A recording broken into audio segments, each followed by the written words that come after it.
அன்பார்ந்த ஜோதிட ஆர்வலர்களுக்கு என் அன்பு வணக்கங்கள். இன்று ஒருவருடைய ஜாதகத்தில் 5ஆம் பாவகாதிபதி 5ஆம் பாவகத்திலே இருந்தார். அந்த ஜாதகருக்கு என்ன பலன்கள் என்பதை குறித்து பார்ப்போமா? லக்னம் 1, அதுக்கடுத்து 2, அதுக்கடுத்து 3, அதுக்கடுத்து 4. 4 வரைக்கும் பார்த்துட்டோம்.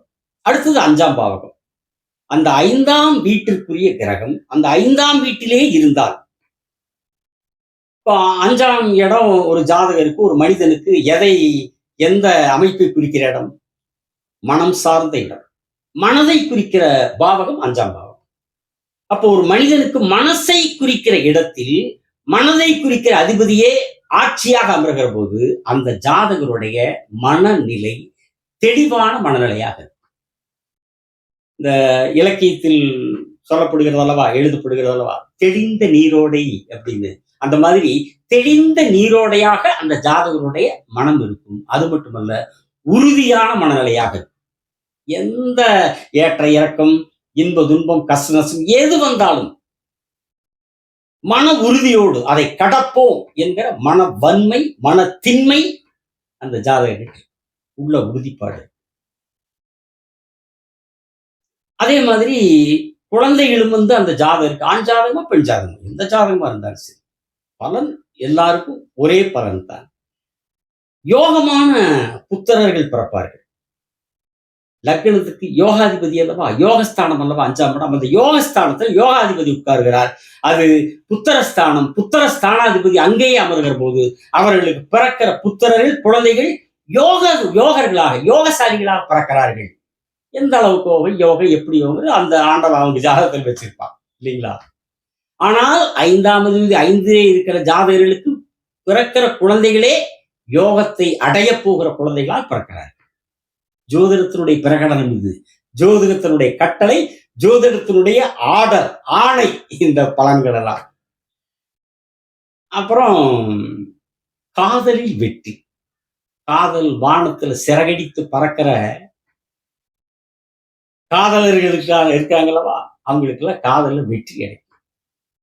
காதல் ஸ்தானத்துல காதல் ஸ்தானாதிபதி ஆட்சியா இருக்கிற போது காதலிப்பவர்களுக்கு அவர்களுடைய கைகளில் காதல் தேவதை வெற்றி கொடியை தந்து விடுவார். சரிங்களா? வெற்றி கிரீடத்தை அவர்களுக்கு தலையில சூட்டி விடுவார். அப்புறம் இதுதான் ரொம்ப ரொம்ப அடுத்தது முக்கியம், ரொம்ப ரொம்ப முக்கியம். இந்த 5ஆம் அதிபதி 5ல் இருக்கிறவங்களுக்கு பூர்வ ஜென்மத்தில் செய்த புண்ணியத்தின் காரணமாக இந்த ஜென்மத்தில் யோக வாழ்வு கிடைக்கும் என்பது ஜோதிடத்தினுடைய விதி. பூர்வ ஜென்மத்தை குறிப்பிடுறது 5ஆம் இடம். அந்த 5ஆம் இடத்துல 5ஆம் அதிபதி இருக்கிற போது, பூர்வ ஜென்மத்தில் பூர்வ ஜென்ம புண்ணியாதிபதி இருக்கிற போது உறுதியாக அவர்கள் கடந்த பூர்வ ஜென்மத்தில் அவர்கள் புண்ணியத்தை செய்திருப்பார்கள். அப்படி பூர்வ ஜென்மத்தில் அவர்கள் செய்த புண்ணியத்தின் அடிப்படையிலே இந்த ஜென்மத்தில் அவர்கள் யோக வாழ்வை அடைவார்கள், அனுபவிப்பார்கள் என்பது ஜோதிடத்தினுடைய கட்டளை, ஜோதிட விதி. அது மட்டுமல்ல, சிறந்த அறிவாளியா இருப்பாங்க. சிறந்த அறிவாளியா. லட்சுமி ஸ்தானம் 5ஆம் இடம், திரிகோண ஸ்தானம், லக்னத்தினுடைய யோக ஸ்தானம். அப்புறம் அங்க போய் யோகாதிபதி உட்கார்கிற போது பலன்களுக்கு சொல்ல வேணும். நல்ல பலன்கள், யோக பலன்களுக்கு நல்ல அறிவாளியா இருப்பாங்க. மந்திரம் உச்சாரணம் பண்றாங்க பாருங்க, அவங்களுக்குலாம் ரொம்ப ரொம்ப மிக சிறப்பா இருக்கு. இந்த மந்திரத்தை சொல்றது 5ஆம் இடம் தான். மந்திரத்தினுடைய காரண அதிபதியும் 5ஆம் அதிபதி தான். அது யார் எந்த மந்திரம் சொல்றாங்களான்னு தெரிஞ்சு, மந்திரம் சொல்லக்கூடியவர்களுக்கு 5ஆம் அதிபதி 5ல இருக்கிறது சிறப்பாக இருக்கு. அதுலேயும் குறிப்பா சொல்ல போனா பிராமணர்களுக்கு அற்புதமா இருக்கு.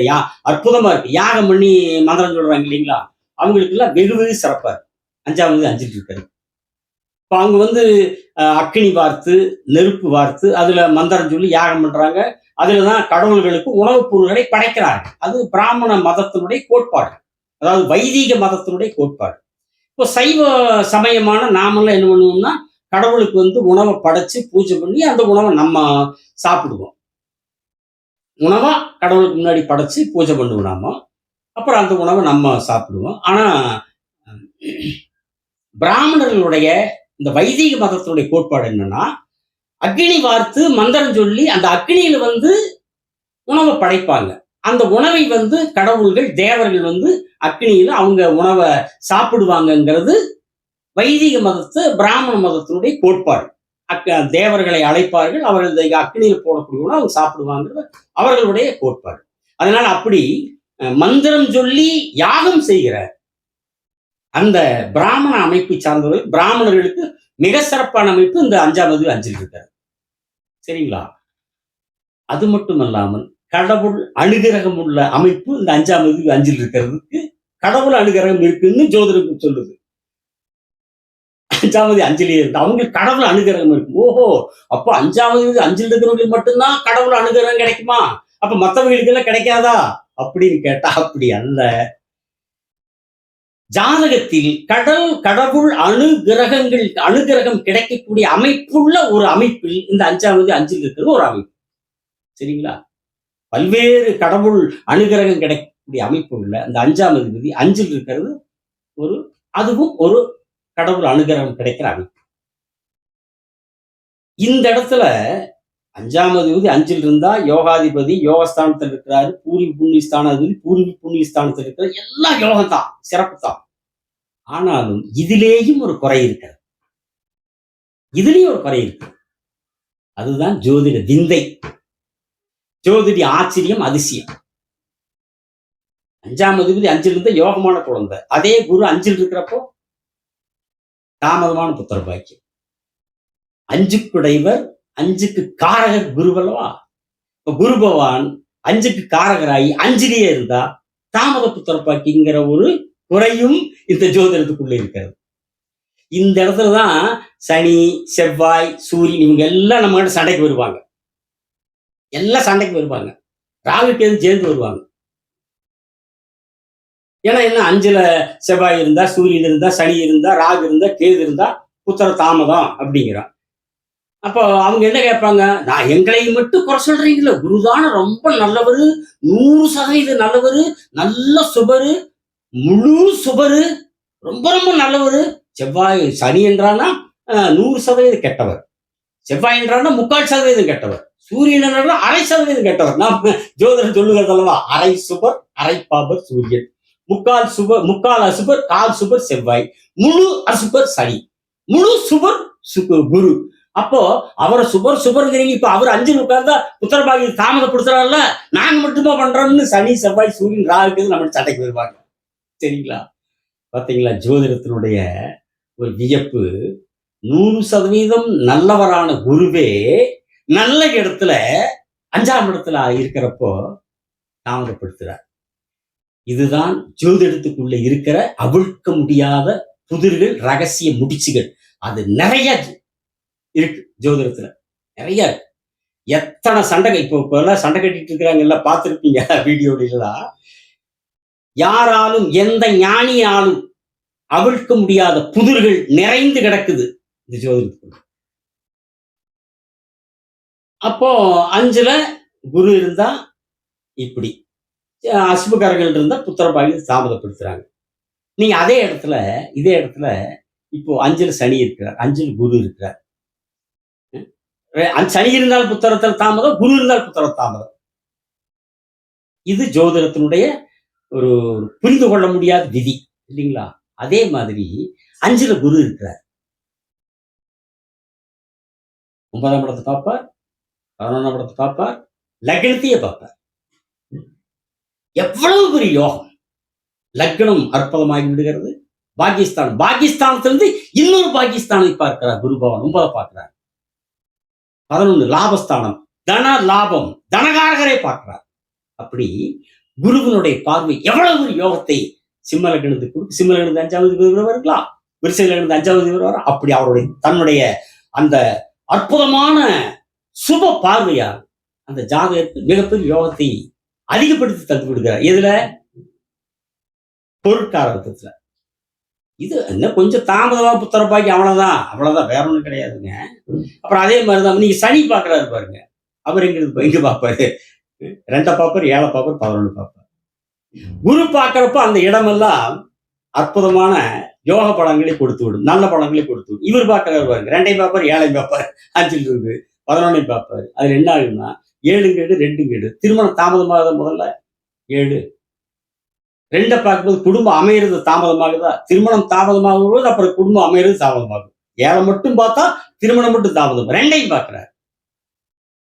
குரு பார்வைக்கு உண்டான என்ன பலன் பாருங்க. அதே வாரத்துல சனிக்கு உண்டான பார்வையினுடைய பலன் பாருங்க. இதுதான் ஜோதிடத்தில் இருக்கிற அதிசயங்கள், ரகசியங்கள். சரி, செவ்வாய் 5ல் இருந்தா, இப்ப 5ல வந்து குரு இருக்கிறார். நல்ல புத்திசாலிகளா இருப்பாங்க. சனி இருக்கிறார். புத்தியில கொஞ்சம் மந்தமா இருப்பாங்க. மந்த புத்தி இருக்கும். சுபகரம் இருந்தாலே, அது எந்த சுபகரம் இருந்தாலும் 5ல் இருக்கும்போது நல்ல புத்திசாலிகள். குரு இருக்கும்போது இன்னும் சிறந்த புத்திசாலிகள். சனி இருக்கும்போது புத்தியில் கொஞ்சம் மந்தம் ஏற்படுகிறது. செவ்வாய் இருந்துட்டா பயங்கர கோபக்காரங்களா இருப்பாங்க. வள்ளுவ பெருமான் எழுதியிருக்காரு பாருங்க திருக்குறள்ல.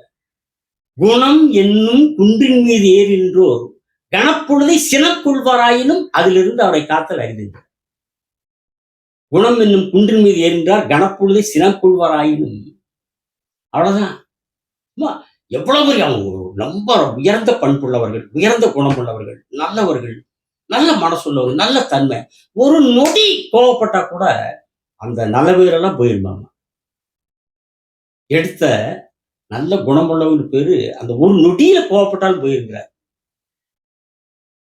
என்னப்பா அது நல்ல குணமுள்ளவரு, நல்ல பண்புள்ளவரு அப்படின்னு பார்த்து இப்படி அறிவு கேட்டதான் கோவப்படுறாரு.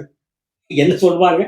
எவ்வளவு பெரிய குணசாலியா இருந்தாலும், பண்புள்ளவர்களா இருந்தாலும், கொஞ்சம் கோபத்துல கடுமையான வார்த்தை பேசுற போது டக்குன்னு என்ன சொல்லுவாங்கன்னா, என்ன எவ்வளவு பெரிய குணசாலி நல்லவரா இருந்தாலும், பண்பானவரா இருந்தாலும், இப்படி அறிவில்லாம கோவப்படுறாரு, அறிவில்லாம கோவப்படுறாருன்னு சொல்லுவோம்.